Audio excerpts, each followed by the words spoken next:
This is Ground Media UG. Codebase Entertainment. Amaziga na concert wedde ejule afuna abantu afune ne sente. Twebaza aba na mawulire mwenna bali wano.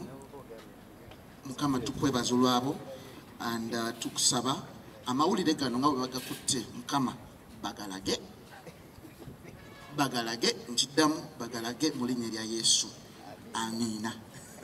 Amina. Twebaza nnyo Mukulu Lanek. Njagala okwebaza Church Radio, Monel Interiors, Nita Kids Events, Skyping Stores and Travels, Pal Automotives, Jevic Properties, ne Pecom Events, bebatsimbyemu ate obwala. Gospel artists mwenna bali wano njagala okubebaza nate.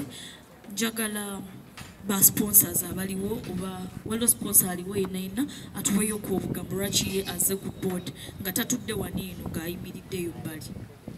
Tutandike n'abayimiridde ebbali awo tutandike n'abatudde wajja viku. Tetulina omusaayi gw'eggwanga katugatte emikono era ekindeese wano olunaku lwa leero si kulwanagana na muganda wange naye omusapootinga era mbasaba mwenna buli mulokole yenna gy'ali tukoze ebivulu omwaka gwonna. Kupu yalina ekivulu yakaaba, abayimbi bangi aba gospel abategese ebivulu ne bakaaba, ebisaawe nga temirimu bantu. Kyokka ennamba y'abalokole mu ggwanga erya Uganda mwenna mumanyi bangi. Bajule wa Kayanja, bajule wa Bujingo, bajule wa Senyonga, bajule wa Chiganda. There are so many Christians mu ggwanga erya Uganda. Era mwenna tubayita yonna gye muli.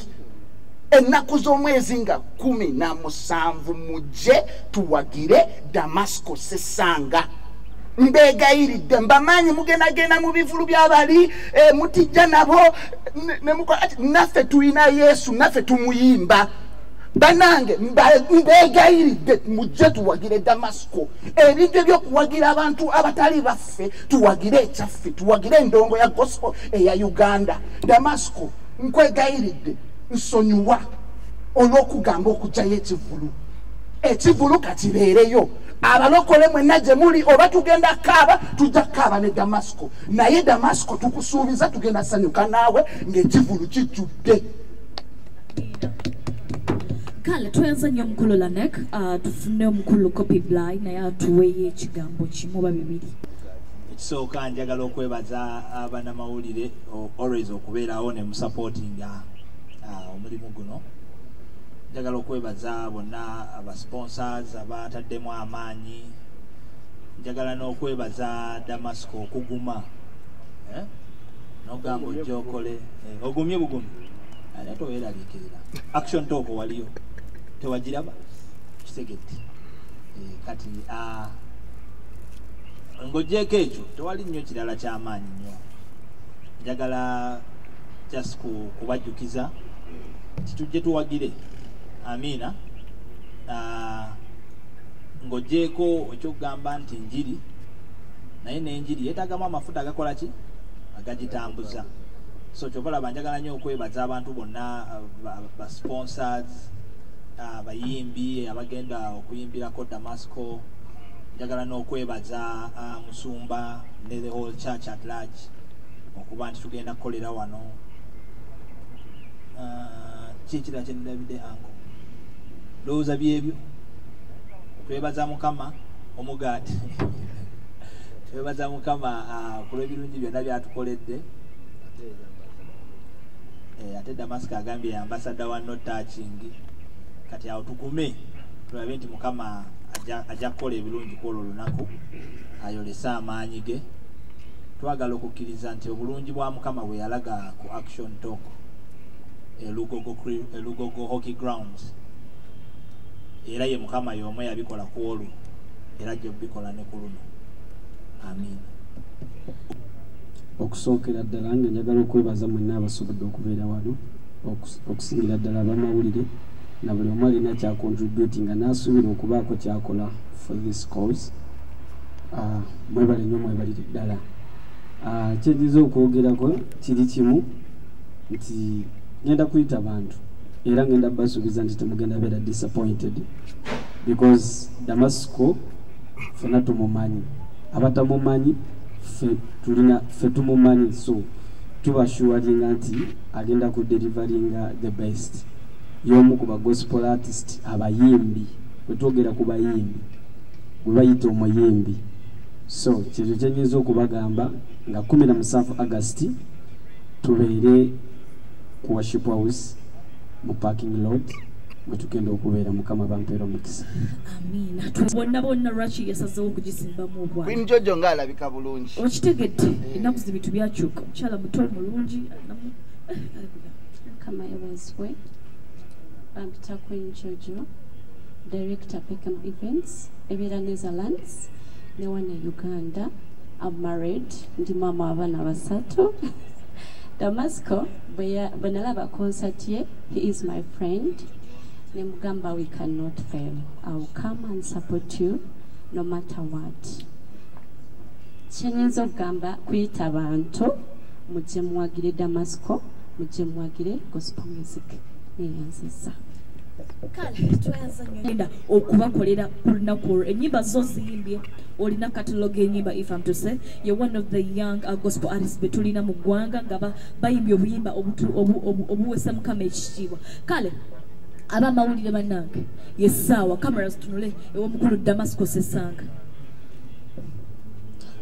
mukama waffe yeebazibwe nnyo mbeebaza okujja ekisookera ddala mikwano gyange bannamawulire mwebale kujja mulala abayita ne mutajja naye mwebale olw'enkolagana over the years buli we mbayita tubeeko kye tusinkanira ne mujja so mbeebaliza mukama nti n'olwayiro muzze ekyokubiri njagala kwebaza mikwano gyange bayimbi bannange Uncle Kupi Blay waali eri bulamu waali these are different generations Zion waali Sarah Jamie Isaiah Emmy Miles Segmento kiraga obumu ne baganda bange okusalawo okunkwasizaako ekirala njagala kwebaza abantu abayimiridde mabega wange ba sponsors by event eno okusookera ddala omukyala Jojo owa Peckham Events coming on board for a gospel concert. I'm so humbled okututeeka mu ssente all the way ebintu byonna byemusinga bimulaba it's because of main sponsor waffe owa Peckham Events banaiti mukubireko mu ngalo omukyala Queen Jojo tebali best in Uganda naye kulwa cause eno basazawo ne bajja batuwe a hand ng'abalokole era tukiriza Katonda nti kwolwo tujja kubeera ne a good day njagala okwebaza muganda wange President Lanek mabegako abadde ku media okwo nga mpisaamu eggaali bakusabye onsonyiwe tuwagire ekyaffe Bayibuli egamba nti labayo nga bwe kiri ekirungi abooluganda okutuula wamu olaba ntuula ku mmeeza y'emu ne Kupi Blay Yesu mulamu ze babuulidde so njagala okubebaza bwenna okubeerawo n'okwebaza sajja yali ansibye bannange sajja yali ansibye yali ayagala miliyoni 2 nze nandizijjeewo okwebaza Katonda atukumye nga tukyali balamu ba sponsors baffe abalala aba Jevic Properties there is a representative here bali abataka nabo bataddemu ssente banaye tubakubireko mu ngalo abayimiridde nange n'aba Pearl Automotives different people abayimiridde on board ng'omukyala Menta bwazze abamenya njagala okubakakasa bannayuganda abalokole n'abatali abagenda okujja nti kwolwo tugenda kubeera mu kusanyuka Katonda agenda kubeera wamu naffe tugenda kunyumirwa ate nga bwe tuwona mikwano gyange abayimbi bangi abamperekeddeko literally tugenda kunyumirwa ng'abooluganda tewali nti wali wagenda okuba munne okumujja ku stage so tugenda kunyumirwa ng'abaana ba Mukama kale nga wenna bategeeza nti eno concert ba gospel artist mwenna abali eyo eno yo nkubulire yaffe teri agenda kukola ataddama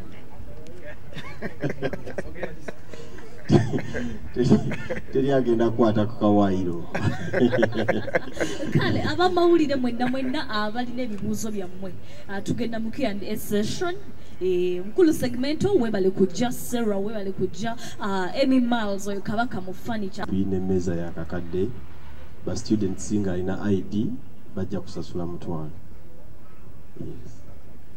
Kale alina ekibuuzo omulala akazina kali mu kutambula.